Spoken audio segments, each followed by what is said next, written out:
Hey, and we're back again, Management 625, talking about how to enable others to act. I'm going to go back to an experience that I think I may have talked about before, and hopefully I can expand on it a little bit more.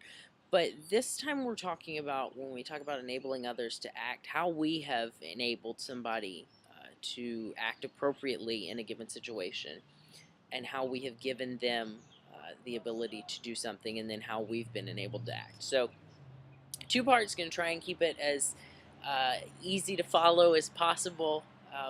So, take a trip with me back down memory lane. Let's go back to Chick-fil-A, Dorville Plaza on the north side of Atlanta. I am one of the managers there, and it is coming up on the end of the day. And I have a bit of a problem, because I have a kitchen worker who just potentially broke her arm. So, what am I going to do? It's night, and I have teenagers who work for me, and I have a store that I can't leave, but no way to get this individual medical treatment, because we're in an industrial area where, quite honestly, there's not a lot of access to health care after hours. So what do? I call the boss and I say, hey, this is my dilemma. What do I do? And he said, well, look at what your options are, and you figure out what the best thing to do is. Call me back and let me know what you've done when it's over. Okay, thank you. That was incredibly helpful. Not. It was, though, and it ended up being incredibly helpful, because he taught me to, number one, problem solve myself, and number two, take ownership and responsibility for what I had made the decision to do. So he enabled me to act. I enabled my team to act. And it's one story that's going to kind of illuminate both parts. I figured out, okay, so the closest place for us to go is a hospital that's about 20 minutes away. Okay, we can do that. How? I can't put her in my car because that's an ethical dilemma, but I do have the cow van. Yes, Chick-fil-A has cow vans. Gotta love them. So now my dilemma is, okay, I don't have anybody who can drive, because I have high schoolers, who most of whom don't have driver's license or cars, and none of whom are insured to drive the Chick-fil-A van. So now I've got to figure out who's going to be in charge while I'm gone, and hope that I'm not gone for very long enough to at least drop her off, sign the paperwork that says, yes, Chick-fil-A is going to cover this through workers' comp, and then get back to my store, and hope that it hasn't burned to the ground, or any other catastrophe has occurred. This is my game plan. I'm going to find my most talented team member. She was a junior in high school. Bless her heart, she was a very, very sweet young lady, but was not always very soft-spoken. So I knew she could command the authority that I needed her to, but I also knew that she had the compassion that she would be able to respond to both the other team members and the customers in a way that was appropriate. So I told her, I said, listen, I am going to take this other young lady, and we're going to go over to the hospital, and it's 20-minute drive over there, 20-minute drive back, plus however long I've got to be over there. I'm hoping I can be back here in an hour.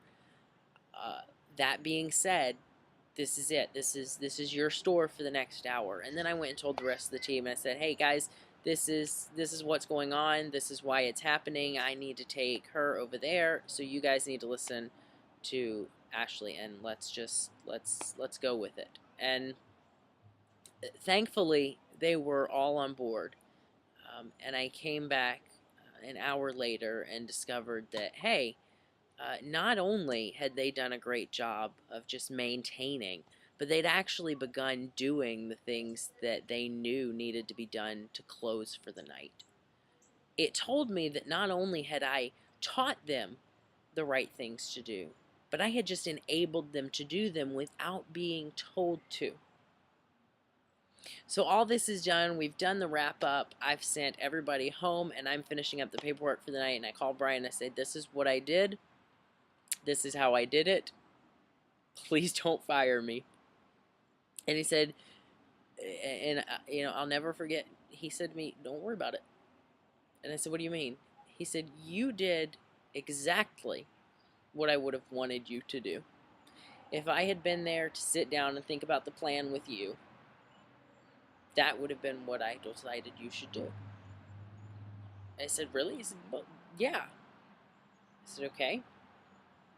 He said, but here's the thing. There are going to be times when, as a leader, you have to make a tough decision.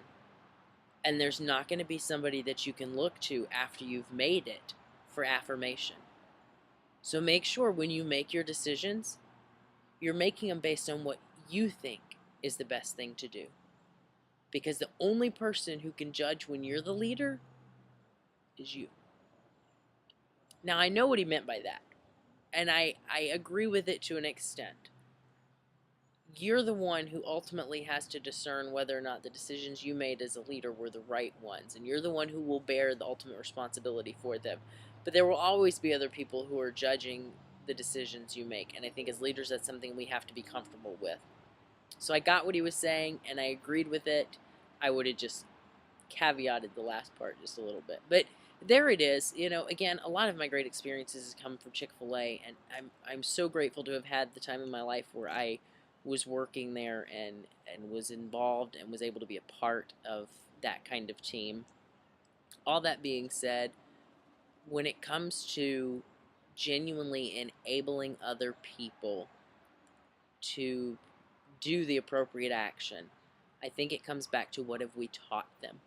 Have we taught them the right things? And if we have, then when we enable them to take action, there's not going to be any question about the actions that they've taken. So remember that as you go out and as you lead your teams.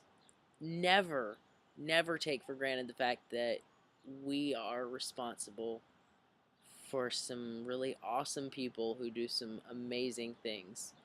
And along the way, they're picking up on the leadership traits and the character traits that we have. Be they integrity, communication, support, or enabling and teaching. So remember that.